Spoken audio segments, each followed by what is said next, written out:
Challenge होगी कि उसका नाम क्यों नहीं था, क्या रीजन है कि किसी को एक्सक्लूड किया गया। वैलिड रीजन होना चाहिए।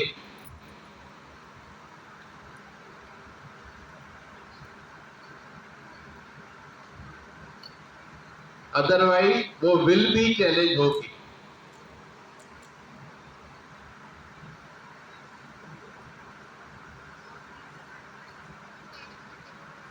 यस, रीजन ऐड करना बहुत इंपॉर्टेंट है। अदरवाइज आपने क्यों एक्सक्लूड किया, विल इसी बात में चैलेंज हो जाएगी कि मुझे जान के हटाया गया।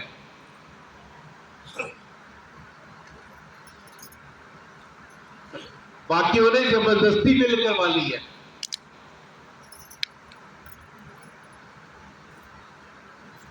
तो जिसकी फेवर में आएगा उसके लिए और मुसीबत है।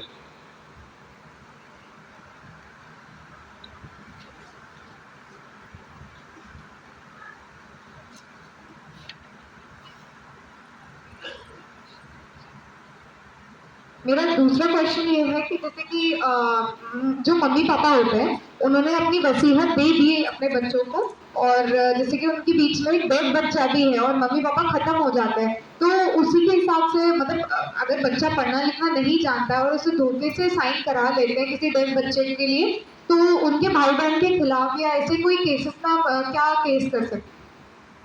जब आपको पता लगता है कि आपके साथ फ्रॉड हुआ है, आप उसी वक्त अपना केस दायर कर सकते हैं। विद इन 1 ईयर, 1 साल की लिमिटेशन है। सिविल में भी क्रिमिनल में भी दोनों तरफ आप केस डाल सकते हैं कि आपको धोखे से क्या कहा था, कुछ और कहा था। भाई ये भी कहा था कि हम मम्मी को तो हॉस्पिटल लेके जा रहे हैं, मम्मी का हॉस्पिटल का बिल पे करना है, उसके लिए मेरे साइन चाहिए।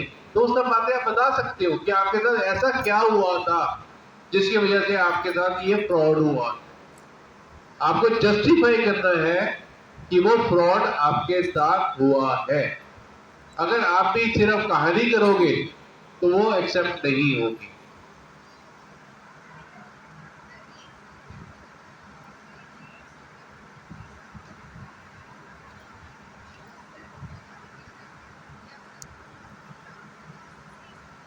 फ्रॉड फ्रॉड ही है। अगर एक्शन होगा तो उनके ऊपर होगा, चाहे उनको अपनी जेब से देना पड़े, चाहे वो जो लीज डीड हुई है या और चीजें हुई है, एग्रीमेंट हुआ है, वो चाहे कैंसिल कराना पड़े।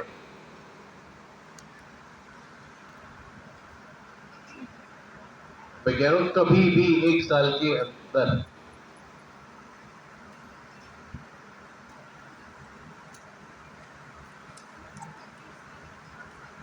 आपको कब पता चला, मैंने भी कहा आपकी नॉलेज,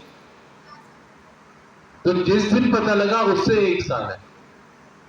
पर आपको जस्टिफाई करना पड़ेगा कि आपको आज पता लगा है, वो कैसे पता चला है, उसको जस्टिफाई करना पड़ेगा। अगर आप जस्टिफाई नहीं कर पाओगे तो लिमिटेशन से बाहर है, और अगर आप जस्टिफाई कर पाओगे तो केस दायर होगा।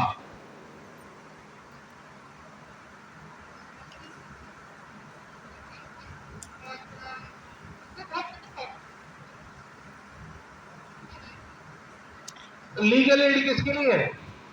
लीगल एड किसके लिए? लीगल एड किसके लिए? जैसे कि मेरे मम्मी पापा दोनों हेयरिंग है, बच्चा डेफ है, और मतलब बहू बेटे की ऐसी लड़ाई है, तो माँ बाप ने नई प्रॉपर्टी दिलाई है कि नहीं हम नया घर खरीद के देंगे, और जब वो उन्होंने वो घर खरीद के दिया है, PATTA पाटा पेपर पे, अब वो सामने वाले 10 लोग समझ रहे हैं कि हाँ ये प्रॉपर्टी इनके नाम पे है, 4 साल 5 साल बाद मतलब जो भी संपत्तिकरण वाले जो आते हैं, देखा उन्होंने कि उनको वहां से निकाल दिया। उन्होंने बोला कि ये प्रॉपर्टी आपके नाम है ही नहीं, आप यहाँ पे कैसे रह रहे हैं। तो वो डेथ का ये कंसर्न था कि मैं पैसे भर चुका हूँ, घर ले लिया हमने, हमें लगा कि ये हमारे घर मतलब हमारे नाम पे। तो ये कैसा एक लीगल प्रोसेस है, इसको क्या कहते हैं सर? Fraud, cheating. आपको जब भी केस डालना है, दोनों चीजों को मद्देनजर रखते हुए ही डालना है। All things have to be explain. जितना एक्सप्लेन कर पाओगे उतना प्रूफ इकट्ठा होगा। आपको प्रूव करना है किसी भी मुद्दे कि ये आपके साथ सिर्फ फ्रॉड और फ्रॉड हुआ है। अदरवाइज आप ये ना तो कागज साइन करते, ना कुछ और करते, और इतने साल आपका रहने का जो मतलब था वहां पे, जो कोई छेड़ नहीं पाया आपको, उसी से साबित होता है कि आपके साथ फ्रॉड हुआ है।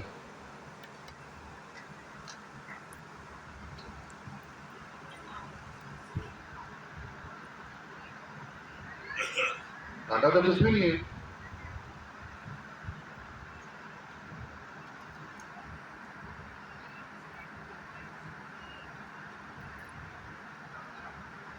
पट्टा, ये तो गांव में यूज होता है पट्टा। लीज डीड जिसको हम आज कहते हैं, लीज डीड कहते हैं। लीज पे हो गया ना, वो किराएनामे पे हो गई और चीजें हो गई। गवर्नमेंट ने भी तो पट्टा दिया है, गवर्नमेंट ने तो लीज दी है। 5 साल के लिए दिया है, 7 साल के लिए दिया है, 9 साल के लिए दिया है। जैसे दिल्ली में आधी से ज्यादा प्रॉपर्टी लीज होती है 99 साल के लिए, उस तरह पट्टा होता है। लीज को इसको पट्टा कहते हैं गाँव में। गाँव की जमीन को पट्टा कहते हैं। जैसे आपने खेती बाड़ी के लिए भी किसी को दिया है तो पट्टे में दिया है, तो आप ओनर नहीं हो, आप सिर्फ लेसी हो, ओनर नहीं हो, आप किराए पे हो।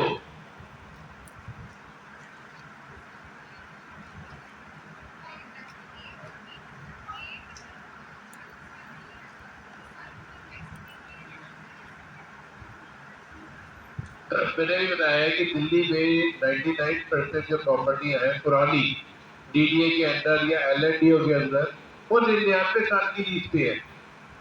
आज वो फ्री होल्ड होती है। फ्री होल्ड तब होती है जब लेस्टर जो है डीडीए या एलएनडीओ परमिट करता है और आपको उसकी फीस जमा करानी है। तो उसी तरह पट्टे में जो चीज है वो भी government time to time scheme निकालती है कि आप अपने नाम करवा लीजिए। तो जब वो स्कीम आती है तब आप वो करवा सकते हैं।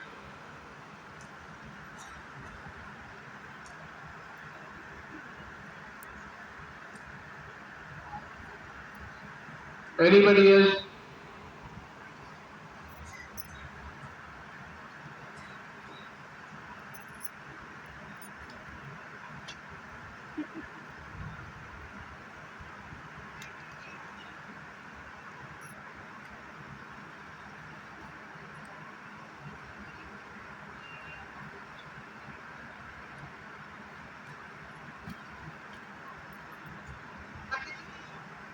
ये जैसे कि गांव के हैं सर, या ऐसा होता है कि प्रॉपर्टी में हिस्सेदारी होती है, उसके हकदार सबसे पहले पेरेंट्स होते हैं।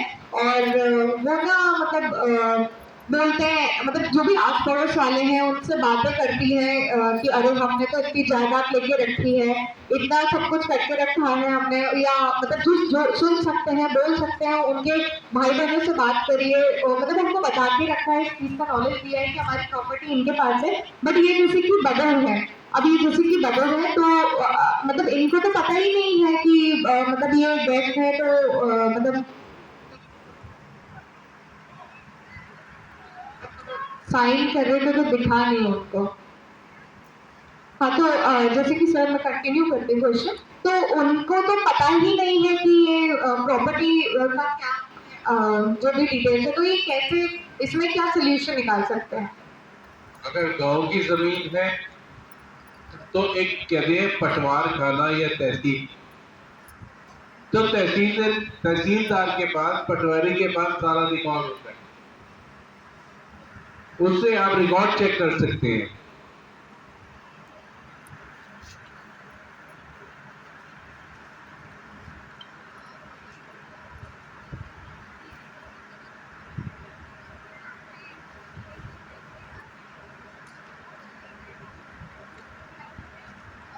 दो 2015 से पहले या 2005 से पहले या बाद में?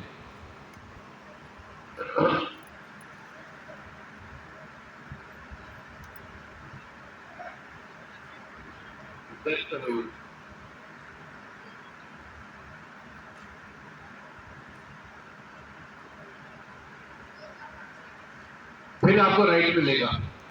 अगर वसीयत नहीं करी या कुछ और नहीं करा, उनकी वैसी डेथ हुई है,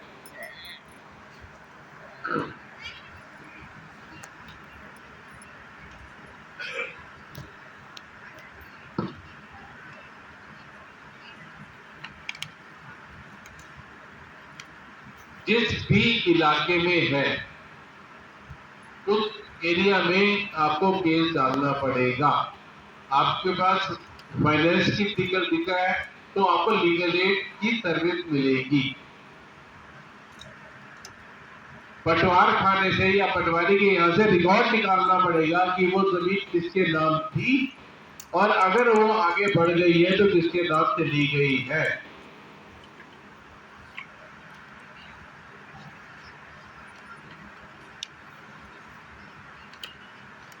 ऐसा कह नहीं सकते, उसका रिकॉर्ड है, रिकॉर्ड दिखाना ही पड़ेगा।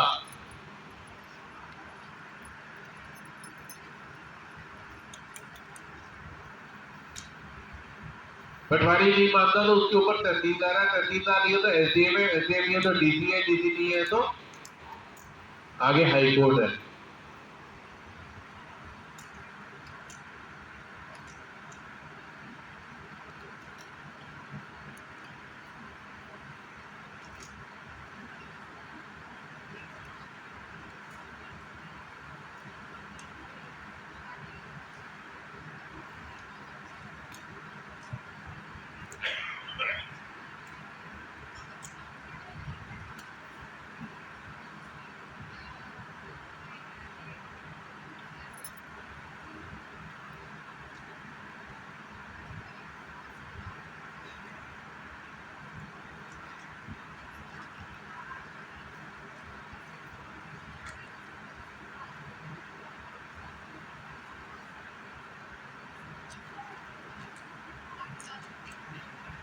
बिल्कुल कर सकती है, अपने सारे राइट्स ले सकती है, मेंटेनेंस ले सकती है।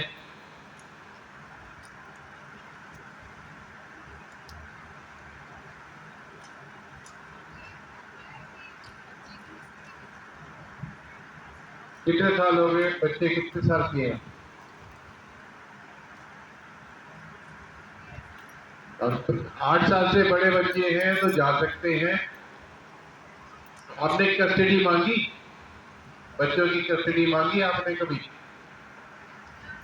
नहीं, आपने ये बोला है तो उससे नहीं चलेगा, आपको कोर्ट में अर्जी लगानी पड़ेगी।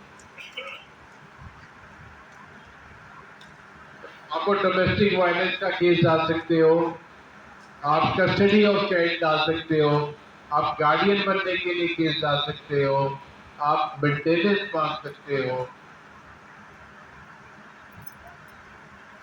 और साथ रहने का राइट भी मांग सकते हो।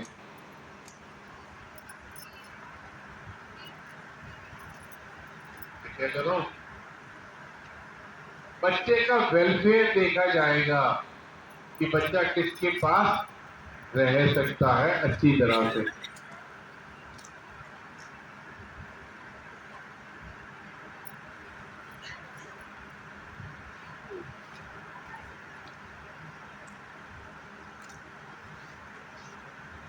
कोर्ट ये देखेगी, कोर्ट ये देखेगी किसके पास बच्चे का वेलफेयर बेटर है, इवन ग्रैंड पेरेंट।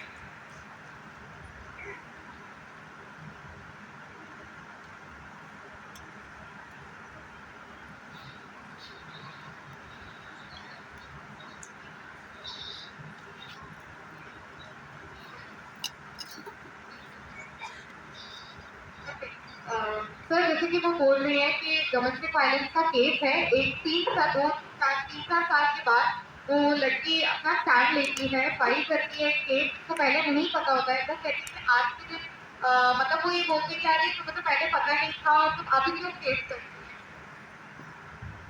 जब जागो तब सवेरा।